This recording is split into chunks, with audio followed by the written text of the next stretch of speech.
Hello, this is Miles Tello bringing you the J.D. Power Financial Services Intelligence Update for September 2025. This month, I'm happy to welcome back Mike Foy and John Sundberg to discuss U.S. consumer satisfaction with their retirement plan websites and mobile apps. Their guidance comes from the J.D. Power 2025 U.S. Retirement Plan Digital Satisfaction Study, which was released on September 10th. Welcome back, Mike and John. Thanks, Miles. Thanks for having us. Yeah, great to see you both. So, Mike, let's start with you. The study found a 103-point gap between the best and the worst digital experiences.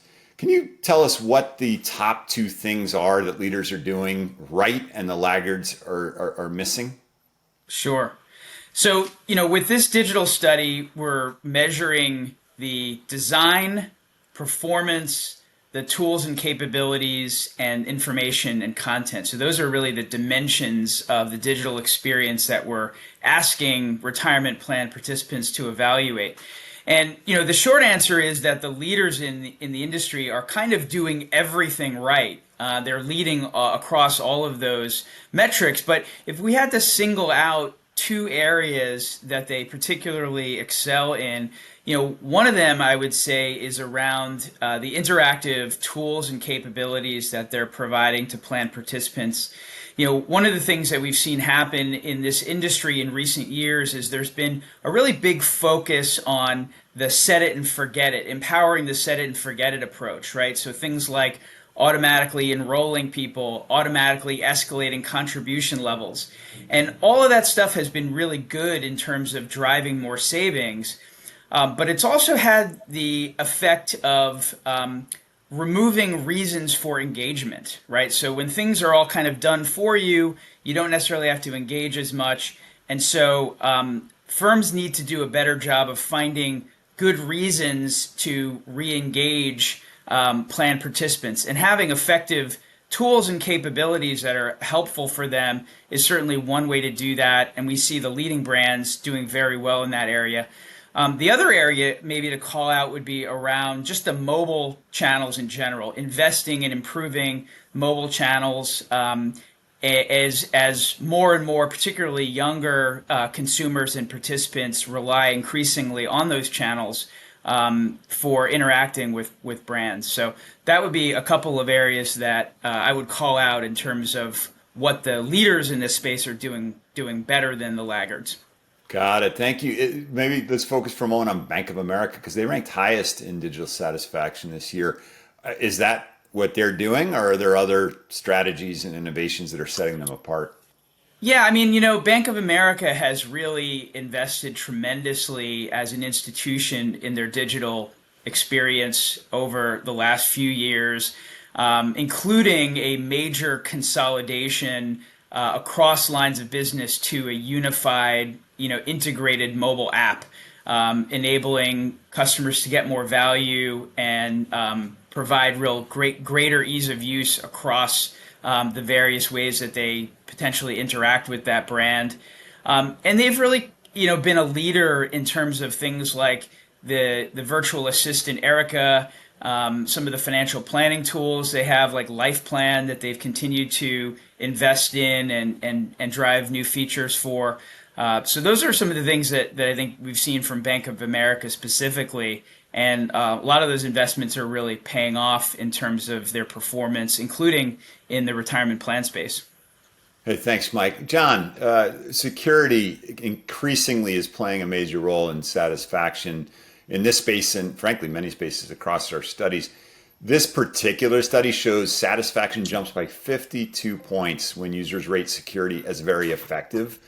Can you unpack what very effective looks like in practice in this space? Yeah, absolutely. We know security is vital, right? This is your customer's information. It's their, as I say, their digital DNA, and they understand that, and they want to feel that their information is being protected. Now, in the J.D. Power studies, what we're capturing here is voice of the customer sentiment, and what we're really measuring is a customer's perception of security. And there are a lot of things that we know can have a big impact on perception, but a few that I want to share today. One is you got to have a secure login, right? And you can follow best practice here. It's clear, professional pages, large input fields, and your traditional kind of forgot username or remember me options need to be available. Customers don't want to put their information into some type of redirect or a non-polished looking login page. Multi-factor authentication. Customers know about it and they expect to use it now. The other thing that design teams can think about is how they can design to positively impact security perceptions. Items like iconography. That could be padlocks in your browser bar or security-related messaging throughout the site. It makes your users feel more secure, even if they don't understand the technical kind of nuances behind it. Hiding passwords is another way to design for security, right? Showing asterisks instead of actual characters. Small but powerful way to improve user trust. And finally, replacing any type of technical jargon with plain language. So instead of your session has expired due to token invalidation, right? Say you've been logged out for safety. Please sign in again. Mm-hmm. So those are a few things. It's funny to hear you say that like people are looking forward to multi-factor authentication. That's in the beginning trying to avoid it, and now people are looking forward to it, which kind of brings me to my next question. There's this balance between a secure but frictionless user experience on this topic. What is that sweet spot between security and convenience for consumers? Yeah, I think, I think providers are getting better at this. Security kind of inherently goes against user convenience, right? Our studies are trying to help clients reduce friction in the customer experience, yet security often purposely is adding friction. And to answer your question, I think we're seeing two things happen now when it comes to security. One, we have growing awareness of data breaches or identity thefts or things that are happening that are making customers more accepting of security measures. And to the point you made earlier, Miles, I can put empirical evidence behind it. In our banking study recently, in years past, when a customer had to use MFA, they had way lower satisfaction because it was painful to do. This year we saw the inverse, right? Those that are using multi-factor authentication have higher satisfaction. Some of that is certainly because we are getting more accustomed to doing it. But it's also what brings me to my second point, that brands are just getting better at implementing security. So to the point I made earlier about security going against usability, it still probably does, but it's certainly being reduced. And I take MFA as an example, and how much easier that has gotten now than a few years back. Just recently, I went into my wealth account on the website, and I was actually able to authenticate using my mobile app on my phone. It was cool and it was convenient. And it just doesn't feel as obtrusive as years past. And so what we are seeing is brands thinking about security as a part of their design now. And what I mean by that is we're not just throwing security features at customers as soon as they log in, but they're doing it in context with the experience. Think about maybe your bank accounts, right? And if you've used Zelle, scams, have been on the rise there, but you don't often get an interstitial saying there's a scam unless you go to actually use that feature. So do it in context. When you get to that feature, it's more meaningful and it doesn't interrupt the experience if you need to actually engage with it. That makes sense. And just real quick, and then Mike will come back to you, but John, did younger plan participants view security and convenience any differently than, older generations or those who might have had accounts for much longer? Yeah, I think there's some different expectations there. We know with younger users, right, they expect and want that seamless, fast, mobile-first experience. So items like biometrics are going to be really well received because it's fast, it's trusted, and it's seamless. And you see massive increases in satisfaction when these folks use biometrics, right? They don't want security if it feels outdated or if it feels unnecessary. Your younger users, that is. Your older users might be less inclined to use some of that new technology that offers a faster experience. And so what that means is we are still at a point where providers need to offer multiple security options and clearly communicate what those options are so that users can pick the one that they want to use and trust most. Very helpful. Thanks, John. So Mike, earlier you talked about the idea that there needs to be a reason for people to interact with the site. We saw in the results that 61% of participants say that digital tools are falling short on proactive guidance, which is certainly a reason why somebody might engage with the site. What does proactive guidance look like in retirement planning context, and how can providers deliver it in a way that brings people to the site but doesn't overwhelm them?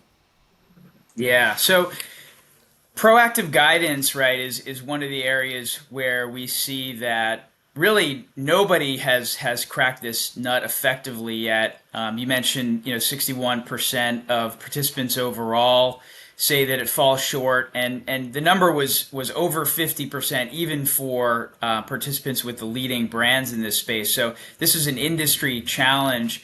In terms of, what does proactive guidance look like? I think what it looks like is really, firms delivering relevant, personalized, and timely information to help consumers, or in this case, participants, make smarter financial decisions. And one of the things that I think is important and that firms in this space have started to realize is that participants are not making decisions about retirement planning in a silo or in isolation from their broader financial needs, right? Particularly for younger participants, retirement is still decades away. It's something that's not really fully real. It's important, but they need help, not only in terms of planning for retirement savings, but for other financial needs like paying off student loans or credit card debt or saving for a major purchase like a first home. And they really can't sort of plan for retirement without also planning for some of those other needs. And I think a lot of firms are recognizing that they need to provide that broader support in terms of guidance around holistic needs and financial wellness, right? Because in many cases, again, some of these younger participants, the less affluent participants, in many cases are not working with an outside financial advisor. They may not have a good resource to help them manage these other needs. And so the retirement plan provider is in a unique position to engage with them and to be able to help them not only start planning and projecting what retirement looks like, but also to address some of these other needs that very directly impact their ability to save responsibly for retirement. It makes So sense, in right? terms, Yeah, go ahead. Finish the sorry, thought. yeah, I was gonna jump to the second part of your question, which I think is a good one, which is how do you deliver this without overwhelming people, right? Everybody's Right. getting so much in their inbox and so forth. And I think the key to that is really making it relevant and timely and personal, right? I think if you're just taking the approach of kind of like blasting out content because you have it, very quickly participants are going to tune you out and they're going to stop opening your emails, they're going to stop engaging. But if you're able to use the data that you have about them in a way that enables your communications to really be timely, personalized, and relevant, and participants are seeing value, they're going to continue to engage with you moving forward. Yeah. And how do you think it couldn't get through a podcast in today's world without asking this question? How do you think AI and predictive analytics are going to help in this space, or can they help in this space? Yeah, no, absolutely. I think these are like key use cases for AI, for being able to, we see a lot in our investment research more broadly about how firms are using the enormous amounts of client data they have to identify communications around products and services that have been responded to by people who have similar profiles, right? So if I'm able to look at things like your age, your asset balance, your time to retirement, your risk tolerance, and so forth, I can look at lots of the other participants that we have that have similar profiles and look for what messages, what topics, what content has really resonated with them, and be able to replicate that and have a much better chance of being able to deliver you something that's relevant to you. So Yeah, I think AI is something that is a huge differentiator here in terms of the ability to execute on that need to have much more targeted and personalized content. Okay. Thank you, Mike. As well, thank you, John. I have one more question for both of you, maybe 30 seconds each for both of you. If you could give retirement plan providers one piece of advice to improve digital satisfaction in the next 12 months, what would that be? And John, let's start with you. All right, I'll go first. I went on and on about how impactful security is to the user experience. So I'm going to continue to pull that thread. I think the most important thing providers can do is really begin thinking about designing security into their user experience, not around it. So design in context. That person-to-person payment example I gave earlier, right, was designing in context. And know that you can impact user perceptions of securities through small things like iconography and secure login pages and appropriate messaging. And then finally, your younger users are going to expect different security features. They're going to expect fast, mobile-friendly security, while some of your older generations may still prefer some of those different, more traditional methods. So flexible options are going to help you bridge that gap between them. Got it. Security and flexibility. How about you, Mike? Yeah, so I would say, kind of again, picking up on the last conversation, really ensuring that you're giving participants reasons to come back. So having kind of these rich interactive experiences. So certainly things like gamification, which is a big buzzword, but we see the fintechs doing that very effectively, right? So giving people reasons to come back and engage with your tools and content over time is certainly one super important area. Maybe another would be, one of the most impactful KPIs in this study was really around creating a seamless cross-channel experience, right? So ensuring that participants are able to engage with you when and how you want, and how they want rather. So not only having having a focus on consistency in terms of design across your web and your app experiences, but also doing things like making it easier for somebody to be able to contact a person, if they have a more complex problem. Obviously, a lot of folks are trying to design digital experiences to be self-contained, and that's great, and that's important. And obviously, there's a benefit to wanting to enable participants to solve their problems digitally. But it's a source of real frustration for people when they really do need to interact with a human and they can't figure out how to do that. So I think that sort of focus on seamless cross-channel experience, and then those compelling interactive reasons for getting clients or participants to come back and engage with you regularly. That's great advice. Mike, thank you very much for taking the time to meet today. John, thank you as well for joining. Really appreciate it, guys. Appreciate the time. Thank you. Yeah. Yeah, all right. And so for all of you, the JD Power 2025 Retirement Plan Digital Satisfaction Study is available now. You can learn more about it from the press release link that's just below this posting.